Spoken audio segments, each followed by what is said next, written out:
हमें 12th class. तो आज के लिए देखा टेस्ट बता रखा था मैंने आप लोगों को, बट वो टेस्ट मैंने कल के लिए पोस्टपोन कर दिया है। मैं चाह रहा था कि अभी इस चैप्टर पे एक लेक्चर रोज हो जाए हमारा, कुछ छोटे छोटे पॉइंट्स का डिस्कशन कर लेते हैं। तो वो पॉइंट्स आज कंप्लीट करके और उसके बाद कल का टेस्ट रखेंगे भी, ठीक है। तो टेस्ट किसका होगा आपको पता ही है, first part including this lecture, आज का जो लेक्चर होगा वो भी।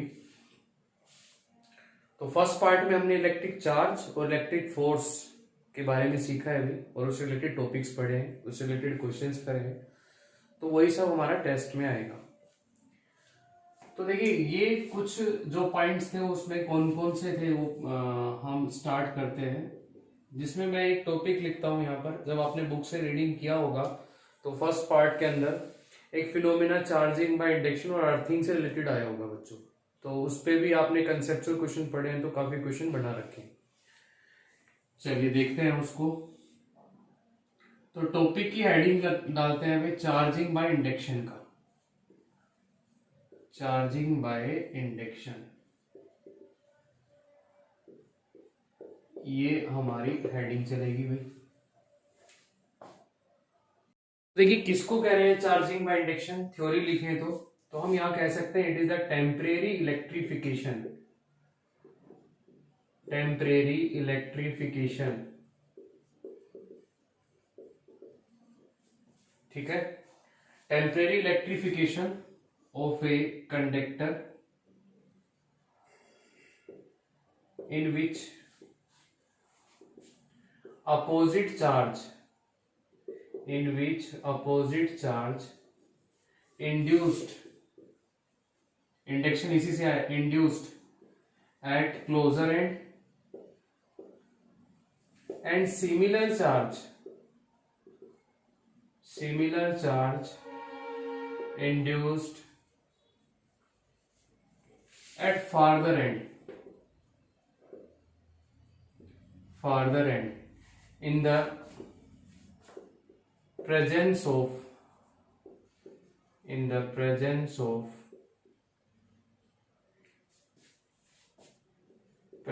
of nearby charge body।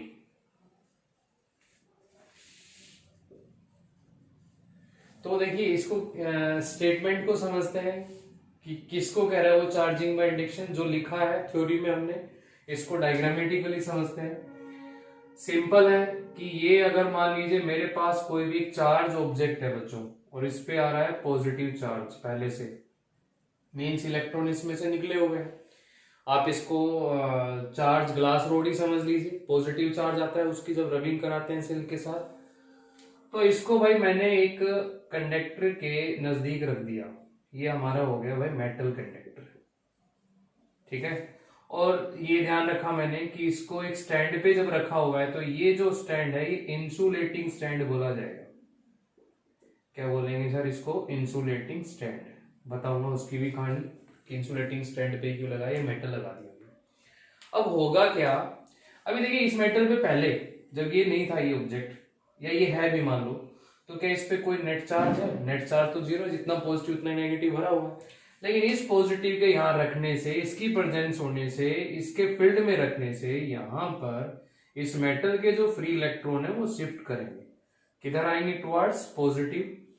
तो ये इधर शिफ्ट हो गए तो लाइक चार्ज दूसरे एंड पे चला गया। तो यही हमने ऊपर लिखा है कि अपोजिट चार्ज जो है वो क्लोजर एंड पे आ जाएगा और सिमिलर चार्ज इसके फर्दर एंड पे चला जाएगा, ठीक है। डायग्राम नंबर फर्स्ट हो गया।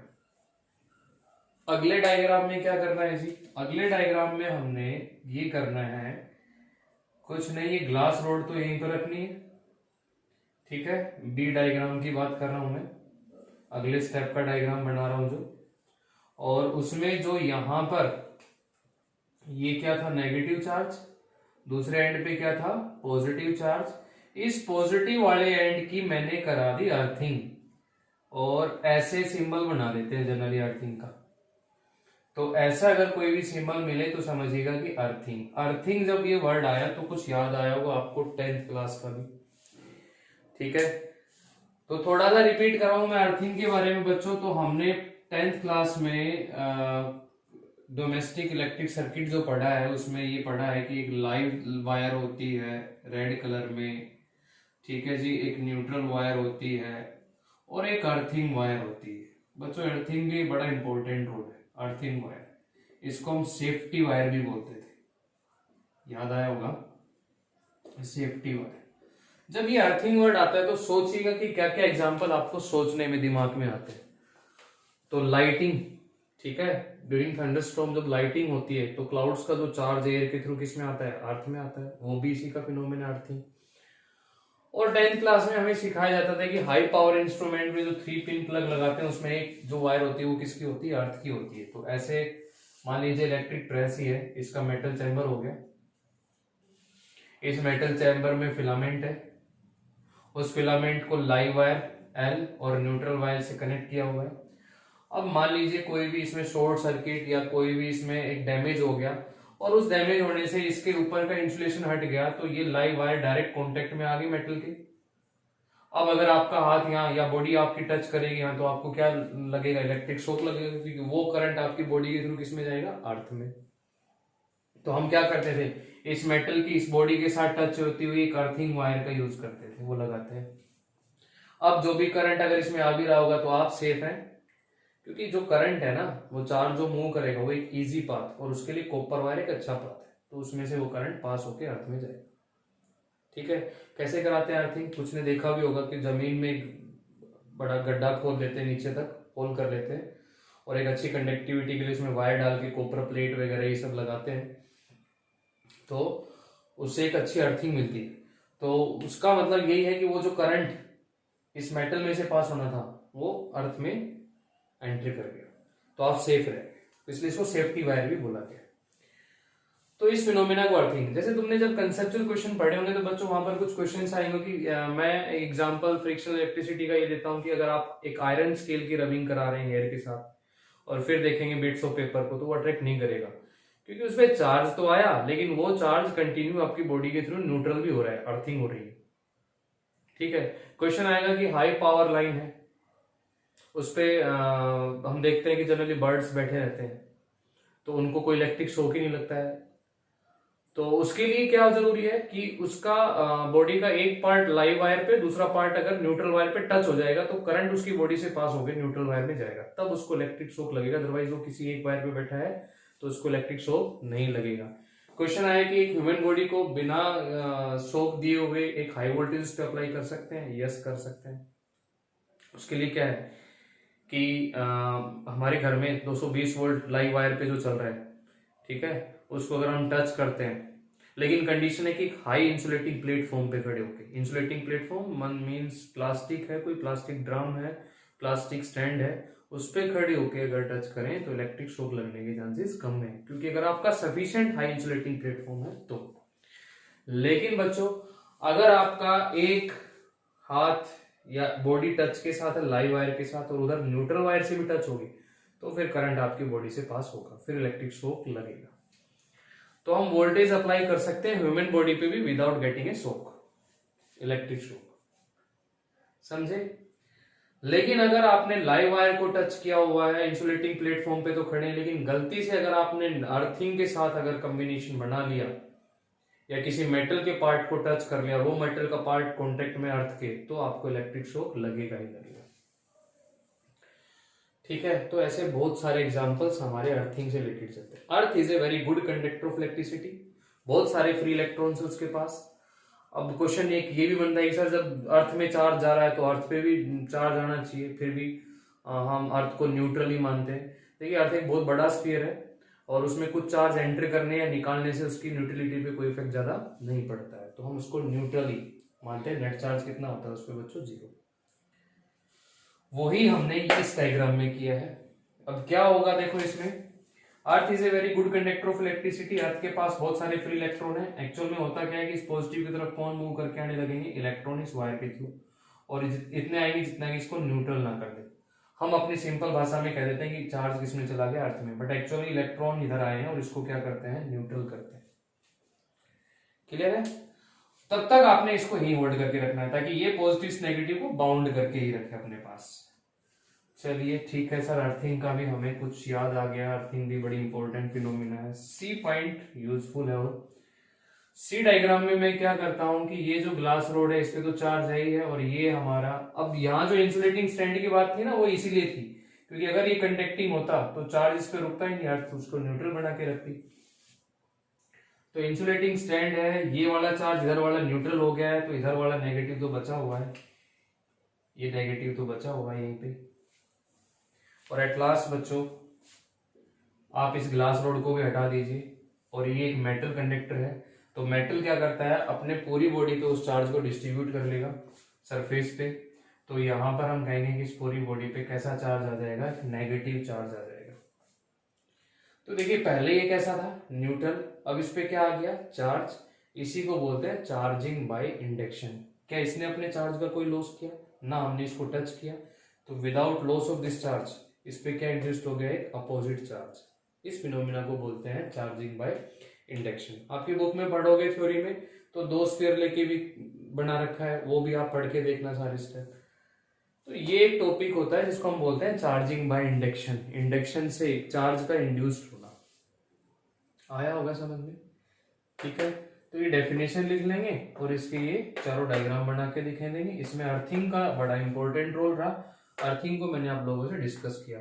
एक और क्वेश्चन मुझे याद आ रहा है, कंसेप्चुअल में लिखा हुआ है कि जनरली जो एयरक्राफ्ट होते हैं तो उनके जो टायर है उसमें स्लाइटली कंडक्टिंग मटेरियल डाला जाता है। क्यों? क्योंकि जब वो एयरक्राफ्ट बहुत हाई स्पीड से रनवे पे जा रहा है तो फ्रिक्शन, एयर फ्रिक्शन की वजह से चार्ज आएगा, वो चार्ज सारा अर्थ में चला जाए, किसके थ्रू, टायर के थ्रू। क्वेश्चन आया कि जो इनफ्लेमेबल व्हीकल्स होते हैं, जैसे मैं बात करूं पेट्रोल टैंकर, डीजल टैंकर की, तो जिनमें आग लग सकती है चार्जिंग स्पार्किंग की वजह से, तो उनके साथ एक मेटल की चेन लटकाई जाती है, वो अर्थ के साथ ग्राउंड पे टच होके चलती है। वो भी सेम रीजन कि जो भी चार्ज आए वो अर्थ के साथ क्या करता रहे, न्यूट्रल बनता रहे। तो ये सब भाई अर्थिंग है, ठीक है। तो इसको हमने टॉपिक को बोला चार्जिंग बाय इंडक्शन। तो एक छोटा सा टॉपिक मेरा ये था, आपने ये भी पढ़ लेना है, ठीक है। आज हमारी जितनी भी क्लास होगी वो भी आपका टेस्ट में, उसमें से भी मतलब क्वेश्चन पढ़ने तो करने हैं आपने। चलिए आगे देखते हैं और कौन सा टॉपिक आता है। अपने अगले टॉपिक की तरफ चलते हैं। तो अगला टॉपिक बच्चों लिख देता हूं मैं, डाइलेक्ट्रिक्स। ओहो, ये भी बड़ा इंपॉर्टेंट टॉपिक है, डाइलेक्ट्रिक्स। ठीक है, पढ़ा है नहीं पढ़ा है तो सबके लिए है ये। पढ़ा है तो रिवीजन हो जाएगा, नहीं पढ़ा है तो बिल्कुल अच्छी बात और अच्छे समझ में आएगा। स्टार्टिंग से पढ़ेंगे इसको। डाई मतलब 2, इलेक्ट्रिक मतलब चार्ज, 2 चार्ज, तो उसी से बना है डाई इलेक्ट्रिक। कंडक्टर के बारे में बताने की जरूरत नहीं है, फ्री इलेक्ट्रॉन्स होते हैं। इंसुलेटर के बारे में बता रहे थे कि जब अपने में इलेक्ट्रिसिटी को पास नहीं करता है, फ्री इलेक्ट्रॉन्स नहीं होते हैं, तो हम ज्यादा उन पे टाइम क्यों खराब करें। टॉपिक पे आते हैं। टॉपिक हमारा क्या है, डाइलेक्ट्रिक। तो 2 चार्ज का इंड्यूस्ड होना। देखिए बच्चों कैसे, तो डाइलेक्ट्रिक को हम एक तरह से इंसुलेटर ही बोलते हैं। तो डाइलेक्ट्रिक इज एन इंसुलेटर। तो सर इंसुलेटर का नाम रखा तो हुआ है, फिर नया नाम देने की क्या जरूरत है इंसुलेटर के अलावा। समझते हैं इसको। इज एन इंसुलेटर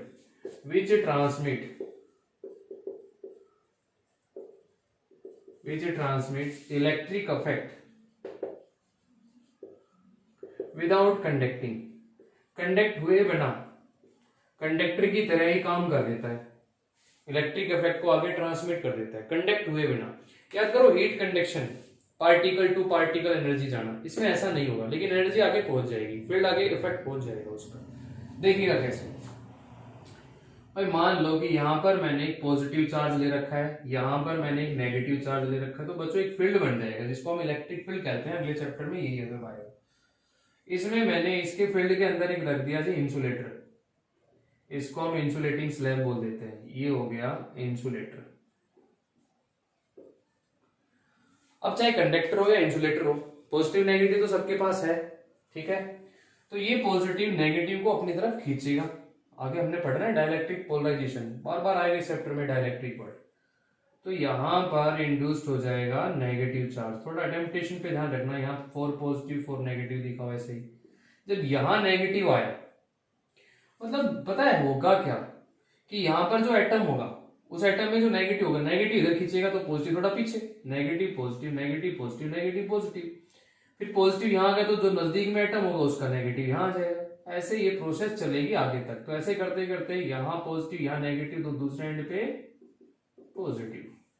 ये पॉजिटिव नेगेटिव बराबर है, तो आप इनको दिखाओ या मत दिखाओ, ये न्यूट्रल ही है हम कह सकते हैं।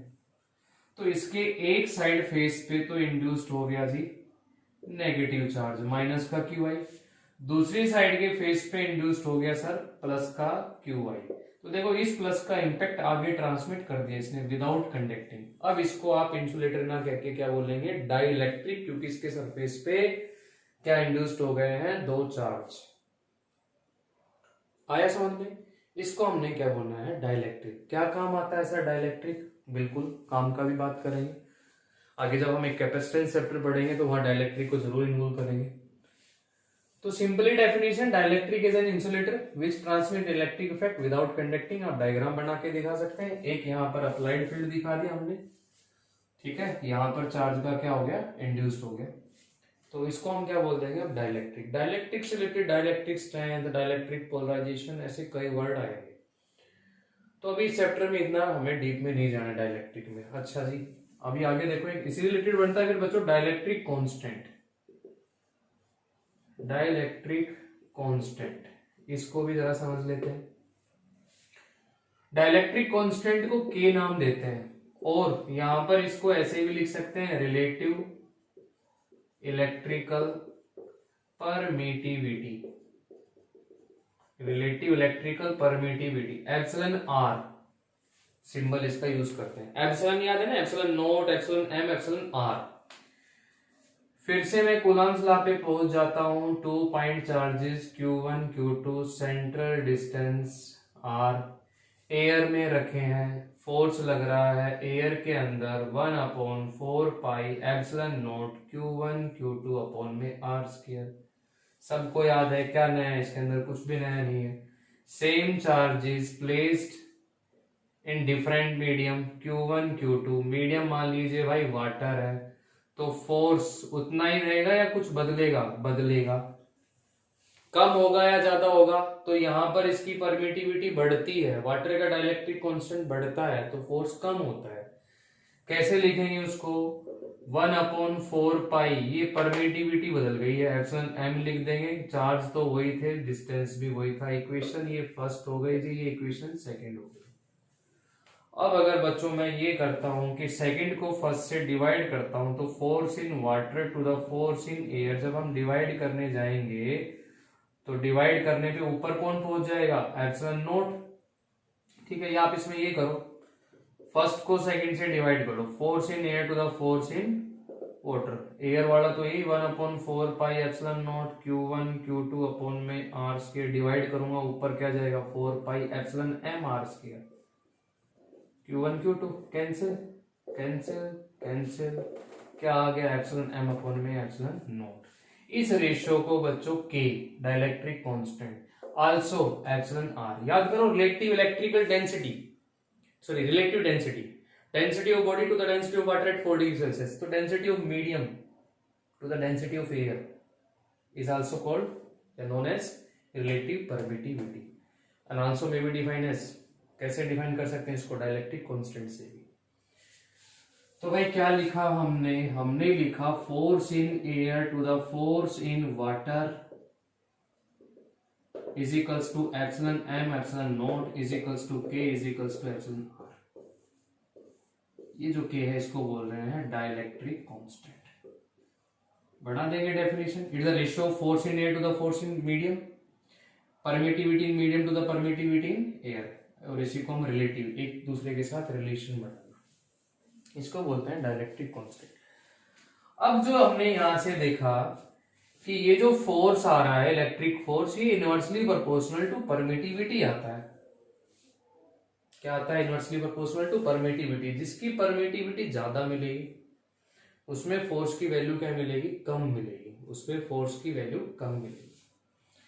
फॉर एग्जाम्पल वाटर के लिए डाइइलेक्ट्रिक कांस्टेंट 80 है, तो हम क्या लिखेंगे, force in air to the force in water is equals to K 80।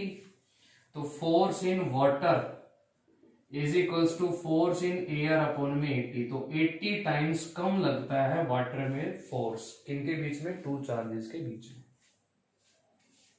Clear है मेरी बात? तो हम कहेंगे यहां पर, मतलब ये बढ़ा, के बढ़ा, एयर की तो कांस्टेंट ही है, तो परमिटिविटी बढ़ी, के बढ़ा, के बढ़ा, तो फोर्स कम आया एयर की कंपेरेटिवली। इसको हमने क्या लिखना है भाई, डाइलेक्ट्रिक कांस्टेंट से। अब देखो क्वेश्चन क्या बना, क्वेश्चन बना, चलो ये सब तो कर ही लेंगे नोट, ठीक है। डाइलेक्ट्रिक समझ में आ गया, डाइलेक्ट्रिक कांस्टेंट बताया मैंने अभी यहाँ पर।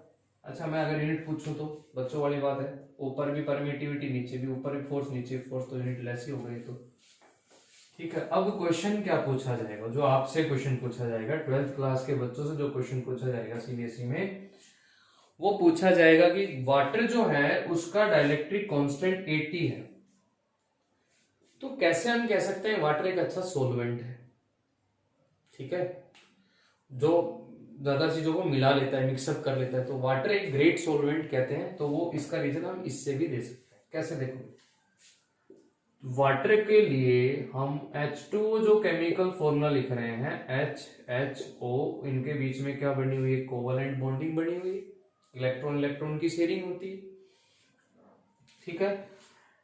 इसमें इलेक्ट्रॉन नेगेटिविटी का कंसेप्ट लगा के हम कहते हैं कि H2 पॉजिटिव और O पे क्या होता है, नेगेटिव होता है, इतना भी हमें पता है। जब मैं इसमें NaCl डालने जाता हूं तो Na पॉजिटिव Cl नेगेटिव कहते हैं। अब ये जो एटम्स है ये किसकी तरफ भागेंगे, O के साथ इंटरेक्ट करेंगे, ये किसके साथ इंटरेक्ट करेंगे, हाइड्रोजन के साथ इंटरेक्ट करेंगे, तो मतलब ये अपने आप को छोड़ के और इनमें मिक्सअप हो जाएंगे। तो मिला लिया NaCl को किसने, वाटर ने।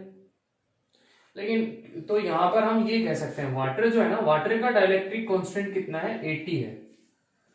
तो 80 होने से मतलब ये है कि यहां जो इनके एटम्स के बीच में फोर्स लग रहा है वो वीक लग रहा है, मतलब वो दूसरे के साथ इजीली इंटरेक्शन कर लेते हैं, ठीक है।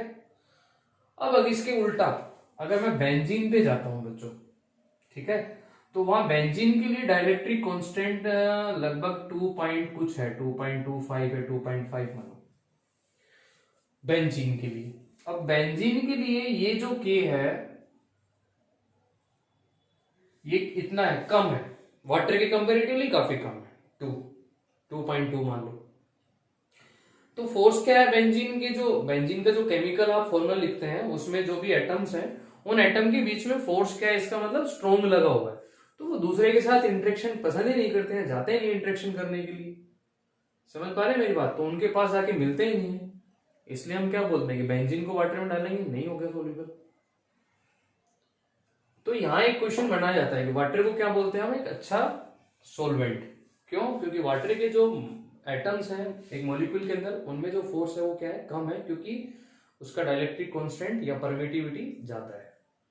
तो परमिटिविटी या डाइलेक्ट्रिक कांस्टेंट हमें ये बताता है, ठीक है। परमिटिविटी मैंने आपको बताया एक अलाउनेस होती है, तो ये हो गया हमारा डाइलेक्ट्रिक कांस्टेंट का, ठीक है बच्चों। तो चैप्टर को आप एक बार फिर पूरा अपना बुक से रीड कर लेना, एक दो टॉपिक बच भी गए थ्योरेटिकल, ठीक है, तो उनको आप एक बार खुद से भी रीडिंग कर लोगे तो समझ में आ जाएगा। जैसे एक electroscope experiment, gold leaf experiment है, पढ़ के देखना, उसमें यही है कि लाइक चार्ज रिपेल करते हैं, कुछ नया नहीं है उसके अंदर, समझ में आ जाएगा। और भी इसके अलावा कोई भी पॉइंट बचा हो तो वो अपना कवर कर लेना, और फिर आपने कल देना है इसका टेस्ट, फर्स्ट पार्ट कंप्लीट। तो एक लेक्चर मैंने ये करा दिया, इसमें एक दो टॉपिक ये अगर रह गए तो क्या क्या, चार्जिंग बाय इंडक्शन, और एक क्या समझाया आपको, डाइलेक्ट्रिक कांस्टेंट, और डाइलेक्ट्रिक होता क्या है, ठीक है भाई। बस ठीक है, आज इतना कर लेते हैं।